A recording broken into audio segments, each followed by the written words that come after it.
Edwin Black, best-selling author, historian, researcher of IBM and the Holocaust, Nazi Nexus, you name it, a whole bunch of other books on eugenics from the historical record. We're covering this, just to give people an idea of what real Nazis are, not, CNN saying that if you want lower taxes, you're a rapist or you're a Nazi. This is what real Nazis do, and the real Nazis in this country got away with it. And I'm going to ask him, his view on why that happened. But I interrupted. So number one, you were saying is Ford, then Carnegie, then General Motors, then IBM?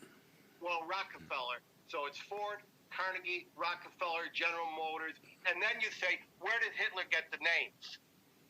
So that is IBM. So, first, the identification of the Jews. Prior to IBM, there was no way to tell how many Jews actually lived in Germany, and the Nazis did not define a Jew by a person who went to a synagogue.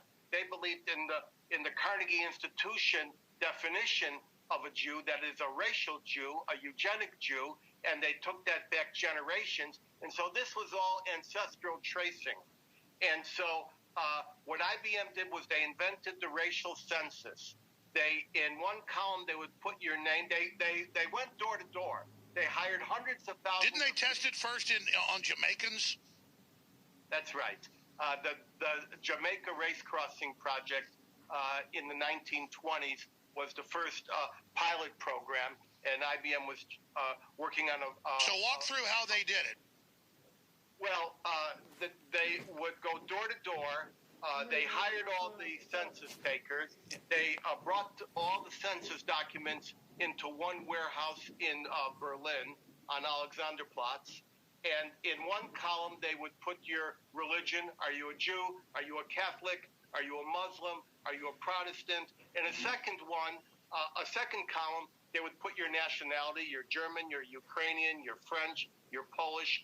Then in a third column, they would put your mother tongue. Do you speak Polish? Do you speak German? This sounds like a college entrance exam now. This is scary.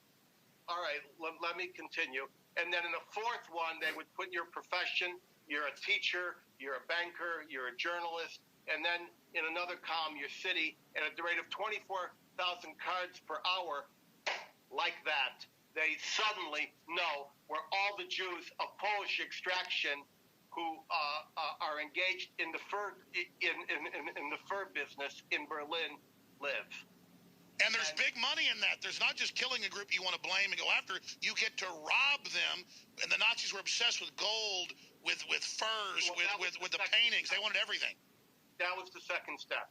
So once they identified the Jews, and it wasn't just one census. It was continual censuses, and it was registrations, ongoing to perfect this process. They even went to the Mormon genealogy archives.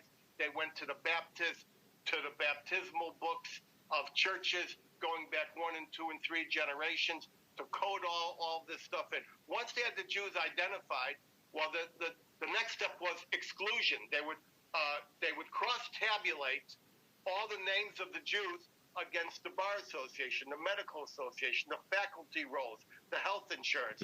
All those people would be excluded. And so the first real computers, your book breaks this down, that really did work, the Hall Earth machine, IBM, was being used to literally drill down and track who you're connected to, where you came from, where you work, how important you are, so they could decide in waves who to go after and how to take control of the economy. Right, because what Hitler needed when he came to power to destroy the Jews was a computer, but no computer existed. What existed was the IBM punch card, which many of your listeners will know what that is. It stored information in the holes and rows that were read, and out came something new called information.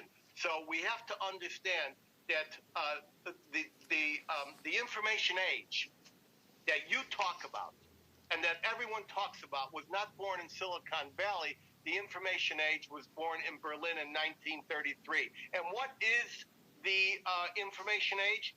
The information age is the individualization of statistics.